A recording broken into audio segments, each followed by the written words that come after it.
Today is a very dark day for Canada, as the very existence of our democracy is put into question. A national level emergency has been declared. Invoking the Emergencies Act has been necessary To crush a peaceful movement led by truckers, families, and everyday Canadians who just want to be heard. Millions of dollars in funds raised for the truckers have been confiscated. GoFundMe says the Freedom Convoy protest is in violation of its terms of service and no more of the $10 million raised will go to the organizers. Canadians are being arrested without rule of law. And now, our bank accounts are being frozen without even so much as committing a crime. The way to get your account unfrozen is to stop being part of the blockade. And all the while, our Prime Minister continues to viciously separate and divide our Canadian people. Mais il y a aussi des gens qui sont farouchement opposés à la vaccination. Qui sont extrémistes. Qui croient pas dans la science, qui sont souvent misogynes, souvent racistes aussi. C'est un petit groupe, mais qui prend de la place. Est-ce qu'on tolère ces gens? This is a Canada I never thought possible, not even in my wildest dreams. But this is no dream. This is reality. And even though Canadians are standing up for their freedom with bouncy castles, with free food, free concerts, and love, make no mistake, this is a battle and one that you can't afford to neglect. Now look, please hear me out. Before you click away because your mind is already made up, or because you've heard all that you need to hear from here. They want this road cleared. I ask that we all do what's hard and just listen. Hear a different perspective, see a different side, because that is what our world needs right now. I'm all for science and I'm all for this. But this video is not about being anti or pro. This video is about being understanding, even in our disagreements. And it's about being better equipped for our incredibly complicated world. Quite literally, our country and our world depends on people like you and me to get back to a place where we can see people with alternate opinions and respect them and not try and shut them down. You see, these last few weeks have been a shock to my core.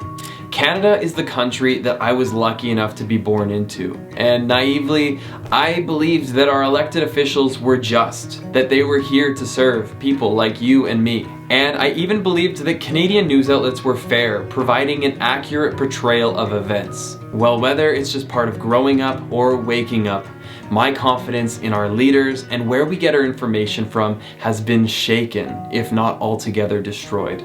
What I've discovered is that the 6 o'clock news may very well be the loudest voice in our homes, but sadly, it does not have all the answers we seek. Over the last couple of weeks, myself and a small team of independent journalists and videographers have taken to the blockades across Canada. From Ottawa to Toronto to the Coutts border, we have tried to get a better understanding of what is really going on. And I gotta tell you, it's not what you've been hearing. My only goal with today's video is to give you the information that you should have had from the start, so that you can make your own judgment on the situation. Firstly, I am playing by this platform's rules, so moving forward, this will be referred to as the boink. Look, there's gotta be something lighthearted in this video, and I guess that's gonna be it. So, let's get back to it. I am personally boinked, and I'm all for boinking. I'm so grateful to the medical professionals that have dedicated their lives to making ours longer and healthier. And if you were to ask the people here in this crowd today, majority of them would tell you the same thing. We're not against the vaccine.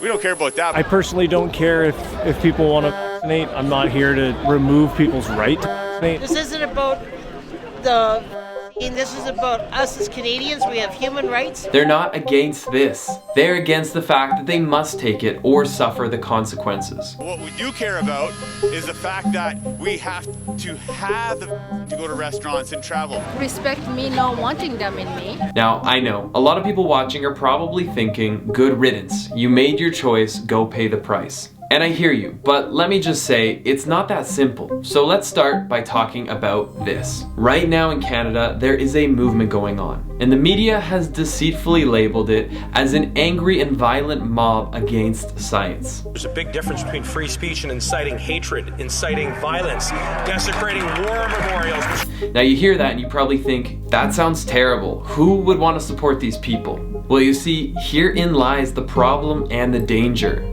For a majority of us, our research ends at the headline, never truly understanding the story, and I get it. Time is busy. How can we possibly get to the bottom of every single story we read? But for a story that has implications as important as this one, I implore you to ask for the facts and to get to the bottom of it. Because the headlines, simply put, are misleading and highly dangerous. Today, I want us to break past the oversimplifications and get to know these people, the stories, and what's really going on the streets. So whether you agree or disagree with their side, simply understanding them is how we move forward as a country. And right now, we need that. So here we go. This is my best attempt at explaining what the hell happened to Canada. Because I'll be the first to say, I never saw this coming. Today, almost 90% of Canadians are boinked.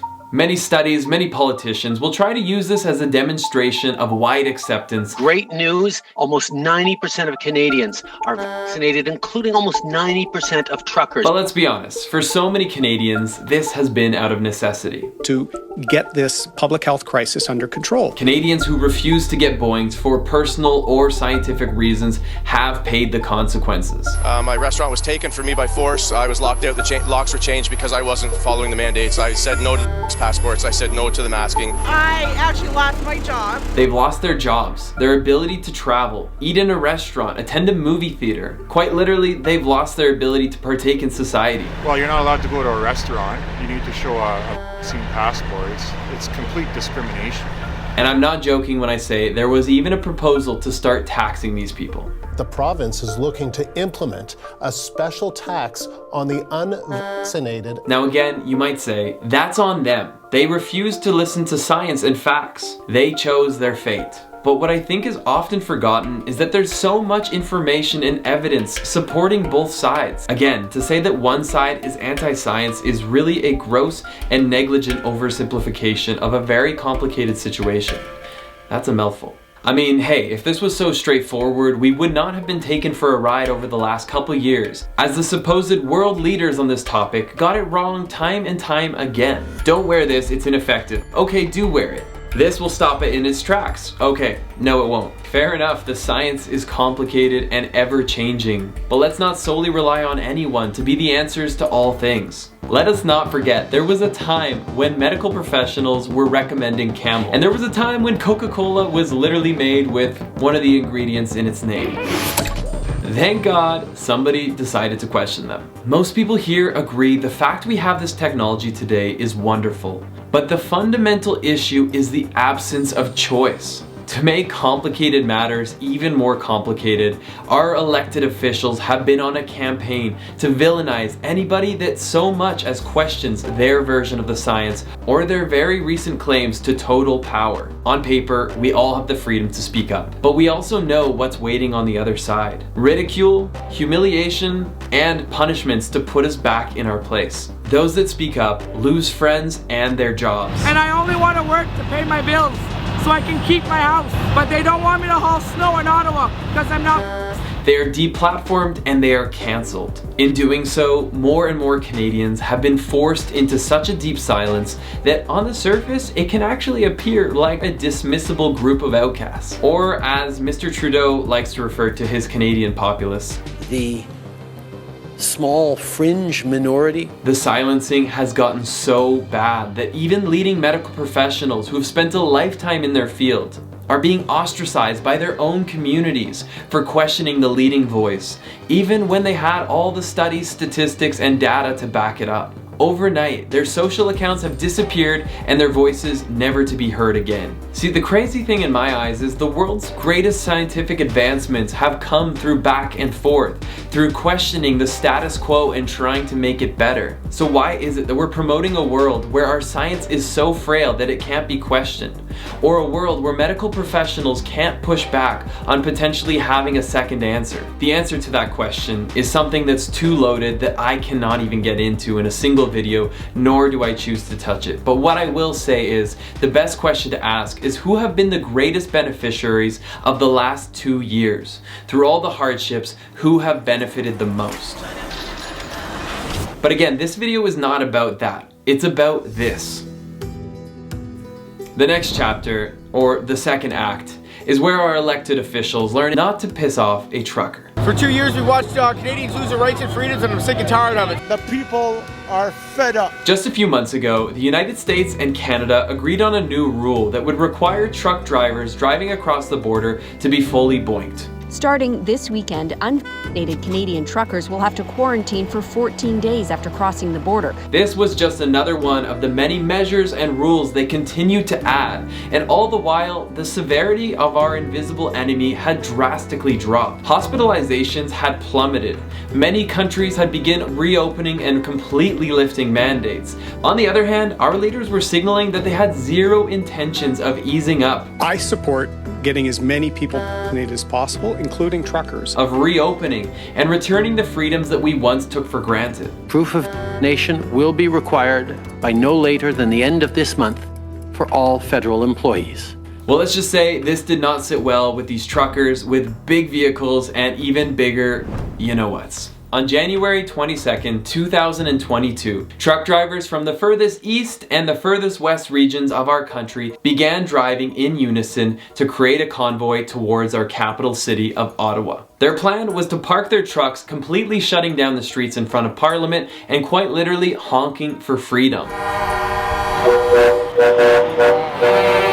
Their goal? Well, the removal of these cross-border requirements. As they drove from the far corners of our country, more and more trucks joined in. And very soon, they were driving in the thousands. This was highly concerning for Trudeau, who had spent majority of his recent time in office petitioning and pushing for one thing. Enforcement measures in place will make sure that everyone is vaccinated. Let's just say this movement was a massive threat to him because he had personally led the charge in silencing and outcasting Canadians that stood in his way. He feared that this fringe minority could learn of their size and of their strength. This would mark just the start of a very turbulent time in our country. To those of you who can see where this is going, it might not come as a surprise that at the start, the news networks did what they could to completely avoid reporting on this topic, fearing that everyday people would begin to support the cause. As the convoy grew, the word spread and it could no longer be altogether ignored. And so the Trudeau media machine fired up and they began their strategy of underplaying the size of the convoy in hopes of preventing further support. But you know what? It was too late. Word had spread. This had become the longest vehicle convoy our planet has ever seen. Unity of the fringe minority with unacceptable views was happening. Now you're probably wondering, how did a bunch of truck drivers asking for their rights turn into this? Well, somewhere along the way, this convoy became something bigger. Instead of just being about cross-border requirements, this became a movement for all Canadians who had been silenced and outcasted by their leaders. Just last week, my friend's daughter turned 1 year old and she couldn't even have her own family in her apartment because of a maximum rule of 4 people to a house. Canada has suffered some of the strictest lockdown measures our planet has ever seen. So it might not come as much of a surprise to hear that Canadians have seen their businesses crumble, their mental health suffer.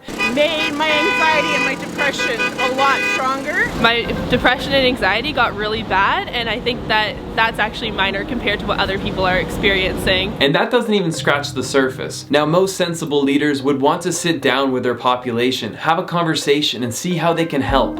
You will already have seen the proof that we are moving away from things like lockdowns. We've changed isolation periods. We're opening our borders. But our leader doubled down on vilifying Canadians, on turning them into others, and quite simply dehumanizing anyone that stood in his way.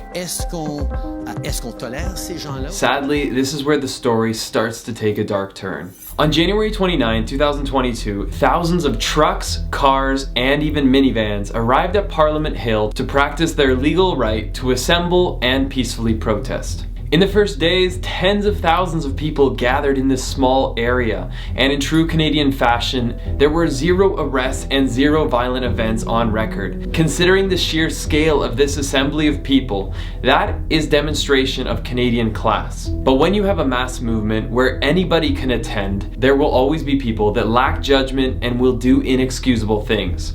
And this was no exception. There was a man seen holding a flag with an international symbol of hate. There were a couple of reckless individuals who climbed on top of our war memorials, and a statue commemorating our Canadian hero, Terry Fox, was covered in protester paraphernalia. This is not right, and the people who committed these acts should be held accountable. But I want you to take a look at the bigger picture. Each of these people are here in peace and love, but that's not what the media is going to show you. They're going to show you these 10 people that committed acts that are not representative of the group. Now, with the media's lens all zoomed in on these 5 or 10 people, it's very easy for the message to be lost. The media is trying to tell you that these people represent all these people. I think the warning signs were there that this convoy was turning into something much more and further beyond the original reason, which was against mandates. I mean, everyone supports the peaceful right to protest, but this morphed into something that crossed a line and became quite ugly. That's f***ed up. With that logic, you wouldn't even be able to enter into a Walmart without taking the risk of passing someone who has a criminal record. Statistically, it's going to happen. Simply put, individuals' actions should be punished individually. We should always be separating out individual actions from the broader message that people want to bring. But it didn't matter. The media had what it wanted. It zoomed right in on those few, and the whole group was labeled as being in support of these deplorable few. Even the NDP leader came out and said that the truckers were essentially a bunch of white supremacists. While the fear-mongering occupied all the space on the 6 o'clock news, what you never saw was this. I love you. I love you. Look, this is one of the largest movements we've ever seen in our Canadian history, and so naturally the government-sponsored news agencies couldn't just underplay it. So their next strategy was to defame it and make it untouchable. The media did what it does best. It got to work in coming up with the most dehumanizing titles and headlines to make sure this movement didn't gain any further support. For many Canadians, these headlines were as far as their research would go into the subject. They would begin telling their friends and family that this was a movement led by white supremacists and terrorists, when the reality couldn't be any further from that. I can assure you that in addition to truckers out front of this building this weekend, there was teachers, there was nurses, there was other healthcare workers. There was people from all ethnicities and races, colors and nationalities hugging and supporting each other. Once again, the media had accomplished what they wanted: divide our people and prevent widespread unity. Now you would think the leader of our country would make time to see face to face with this massive and ever-growing movement. But you see, Trudeau coincidentally came down with you know what, just one day before the arrival of the convoy. And this morning, I learned I tested positive. He so coincidentally went into self-isolation in an undisclosed location and went completely off the map for almost 2 days while this was going on. If you were to ask what so many of these people wanted, it was this. Yeah, all we want to do is talk. So if you could just come out, show his face, we'd appreciate that. I think you just need to approach with love and consideration, open ears. Listen, you've listened to the other side for long enough. Listen to our side and find something that works for both people. Despite the damage done by the recent tabloids and headlines, Canadians who shared these unacceptable views stayed strong and stayed united. This movement was not about to be toppled by fear-mongering news stations. As a couple of days passed, it became very clear these trucks weren't going anywhere. And there's not really a better way to show you that than to show you their level of dedication to what they're here for. These truckers aren't going. They said they're here for the long haul. Pardon the pun, but they're staying. 3 months, 3 years, I'll be here. They say that they're going to be there for as long as it takes. And I believe them. And finally, Trudeau came out to address the people. Would he finally accept the invitation to sit down at a table and see eye to eye, to discuss lifting these mandates? And would he give the truckers who drove from the furthest west and the furthest east ends of this country a moment of his time to understand why they were here? I believe today that if he had, we would be in a drastically different place.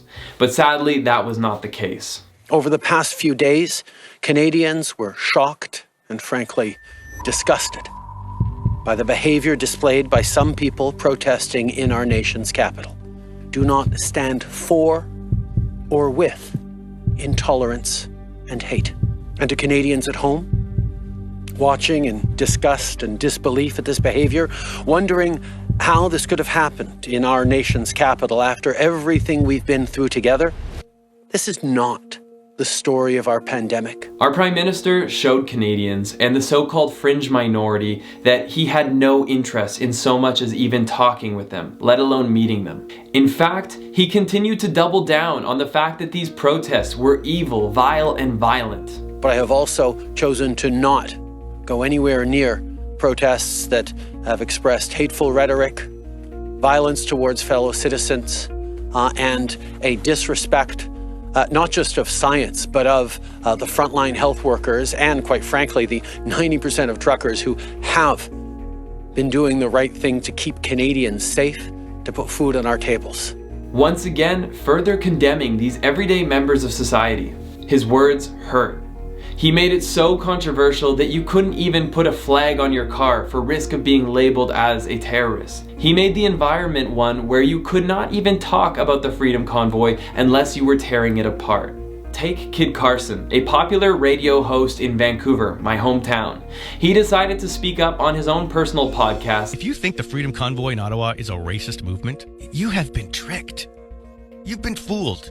And the moment he supported the trucker convoy, he was terminated from his job. Well, my contract wasn't renewed after I spoke out against the mandates on the air. This is just one micro story in the thousands of people that have paid the consequences for standing up for what they believe in. Trudeau, the man elected to serve the Canadian people, made it clear. You're either with his science or you are a terrorist, white supremacist, and you hate science. Canadians know where I stand. This is a moment for responsible leaders to think carefully about where they stand and who they stand with. His words, definitely not mine. So, truckers, dads, moms, kids, dogs, Sikhs, blacks, and whites, and your average Canadians from around the country started to unite when they realized their leader wasn't going to be there for them. In a matter of just days, $10 million had been raised through individual donors supporting these truckers and this movement. People all across Canada began to demonstrate their frustration with these seemingly permanent mandates and leaders who refused to even listen. The province hears the protesters, the country hears the protesters. Now it's time to let the people in Ottawa get back to their lives. In fact, this movement was making waves around the globe. They come from across Australia, from all walks of life. This story is about Canada, but in reality, it stands for so much more. All across the country, we started to see truckers create border blockades. From 18-wheelers to tractors, anybody with a big enough vehicle and a willingness to share their voice became part of this movement. From Coutts, Alberta, BC, Sarnia, Manitoba, and soonly after, the most valuable border crossing between the US and Canada, the Windsor Bridge. Now, as a Canadian, I would argue that one of the reasons we have enjoyed one of the highest standards of living in the world is the rule of law and its enforcement. And this begs the question, is blocking traffic legal? From my research, under the context of a peaceful protest, generally it is allowed in the short term. However, in the long run, there doesn't seem to be any circumstances where blocking roadways can be deemed legal. Therefore, it's within our police officers' rights to be able to hand out tickets, to start towing cars, and potentially even in some extreme circumstances, arrest blocking offenders. However, from my eyes and my team's eyes, we have only seen tickets handed out, a very few vehicles towed away, and from what we've heard, no one has been arrested.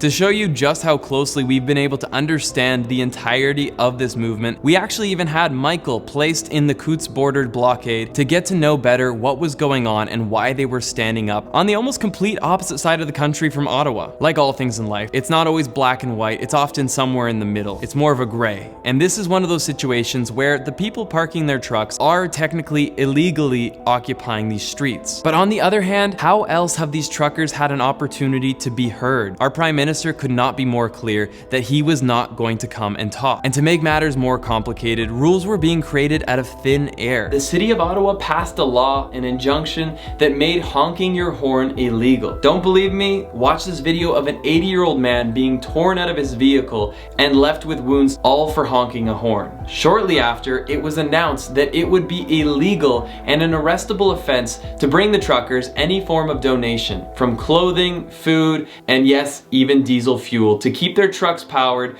during the -15 weather. There is no supply of food, water, fuel, logistics, or anything else that relates to enabling this demonstration. This was an attempt to quite literally freeze and starve the truckers out. Under this new makeshift law, authorities came and confiscated any diesel or fuel that they could find. Holding a gasoline can has been legal throughout our entire country's history until today. People carrying jerry cans, we are arresting and seizing, and we are interdicting fuel going into the demonstrations. The next day, Canadians peacefully but defiantly came in the masses, holding multiple jerry cans. It seemed like Canada became a place where the laws were nothing more than to benefit those in charge. It seemed like our constitutional rights were nowhere to be found, and every day we fell further and further from democracy. Now, over the next few days, there was a stalemate going on. Major trade arteries going from Canada to the US had been blocked. And so the police had no choice but to finally give a last warning to these protesters that the next step would be arrest. The result? The trucks left and the border reopened. The same happened across many borders. Their statement was made and they peacefully left. But despite the blockade compliantly leaving and the protesters in Parliament Hill maintaining a peaceful presence, this is where we enter into a dark, dark chapter in Canada's history. A frightening new reality for the left, for the right, for the boinked and the unboinked. The federal government has invoked the Emergencies Act to supplement provincial and territorial capacity to address the blockades and occupations. Simply put, this is an emergency power that has only ever been used 3 times in Canadian history: World War I, World War II, and during a violent separatist movement in the 70s. Essentially, this is martial law in Canada, and it gives the government the ability to bypass democratic process in the event of a true emergency. Now, because it gives the government nearly unlimited and extraordinary powers, it is specified for only specific uses, and it's very detailed how it defines it. By its literal definition, the Emergencies Act can only be invoked when a situation seriously threatens the Government of Canada's ability to preserve sovereignty, security, and territorial integrity. And lastly, it defines it as only being applicable when the situation cannot be effectively dealt with any other Canadian law. Now, I want to back it up a second, because if you remember, the blockades were disassembled by police without the need for military, without the need for extreme measures. It sounds like they were asked to stop honking their horns. Okay. And then they were asked to open a bridge to grant access. Okay.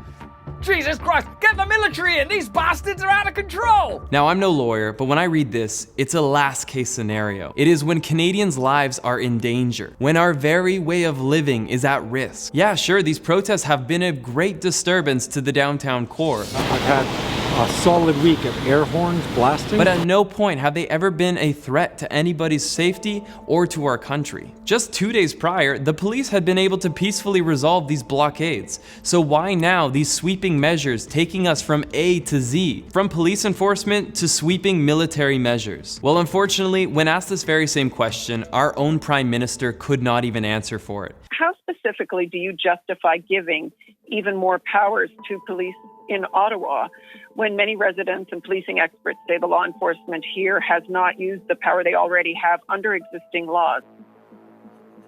There will be time later to reflect on all the lessons that can be learned from this situation. He refused to answer our Parliament, our people, who were owed an explanation as to why he would claim emergency powers in a time when on paper the requirements were not met. You see, it didn't matter, because he wouldn't even have to defend his actions. He now had the power, and the ability for Parliament to even challenge it was days away. He now had the power to use the military, to freeze Canadian bank accounts, and now he could punish the opposition with any consequences he sees fit. And the unbelievable part is that now it could all be done without even involving the court of law. Immediately freeze or suspend an account without a court order.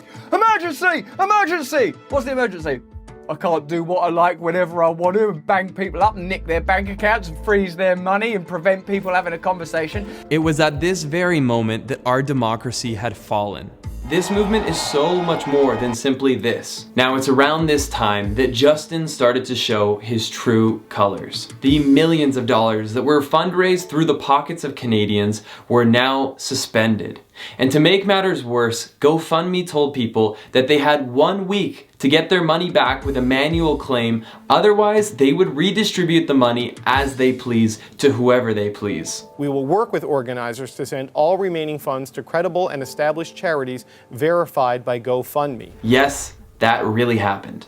Now every story has two sides, and I'll be the first to say that these protests have been good for nobody. It's been a terrible time for Ottawa residents, especially those that are living right downtown near Parliament Hill. I was able to find about 10 people that were willing to give me their time and explain to me what it's been like. All of them were rightfully frustrated. They could hear horns blaring throughout the whole day from corner to corner of the city, and generally it wouldn't stop till late, even sometimes in the earliest hours of the morning. I am so with this protest, but you don't have to make such a loud sound, especially into 1 a.m. in the morning. Last night, for example, that's what happened.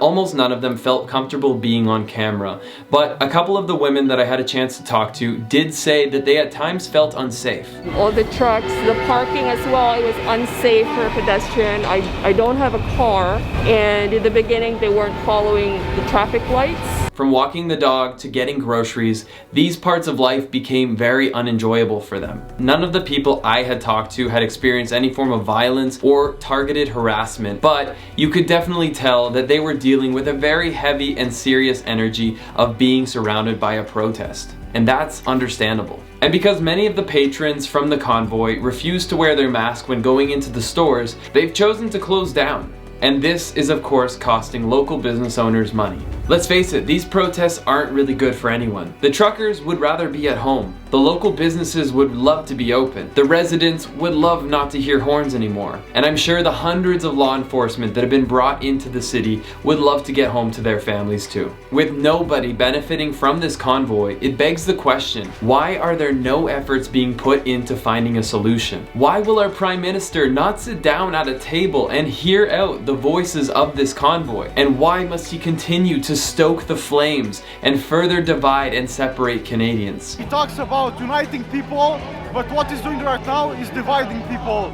He wants to spread love and stuff like that, so he should start to show it to the people. It's this lack of a proactive plan that has created a stalemate. The protesters know the moment they go home, they will not be listened to, because even as they sit out front of Parliament Hill, they're still not even listened to, but at least they're getting attention. Even in the moments as important as this one, our Prime Minister continues to sidestep and avoid answering questions. This is not a democracy. Now, as GoFundMe turned its back on Canadians and as the money was suspended, a new crowdfunding alternative was coming up very fast, and they raised millions upon millions of dollars yet again to support the truckers and what this movement stood for. The government got the courts involved, making it impossible for them to send the money over to Canadian bank accounts. On top of that, and coincidentally, a group of hackers broke in to find out every single donor on their list who had contributed to this fund, and all their information was docs being shared with the public. And now, our authorities, who are quite literally appointed to uphold the law, are using this illegally acquired information to do the unimaginable. Trudeau's right-hand woman and the Finance Minister of Canada announced that they would be cracking down on Canadian financing, and they had the audacity to label it as being under the act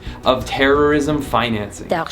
To fight money laundering and terrorism. They quite literally spelt it out, that if you donated to this, you were actively supporting a terrorist group. But do not doubt our determination to act, to defend our democracy, to defend our economy, and to restore peace, order, and good government. In this address, they announced that they would be giving themselves the power to be able to freeze any Canadian bank account that was found to have contributed to this fund. And the craziest part is they were going to crack down on these people with illegally acquired information. They knew who donated because the hackers doxed everybody. And if it couldn't get any more twisted, this law was going to be enforced retroactively, which means if you donated on February 1st, but this law came out on February 15th, you were still at risk of having your bank accounts frozen. And many people have already had it happen. It is disturbing, it is sad. There were 90,000 people that donated to this crowdfund website, some of them donating as little as $15, and there's been reports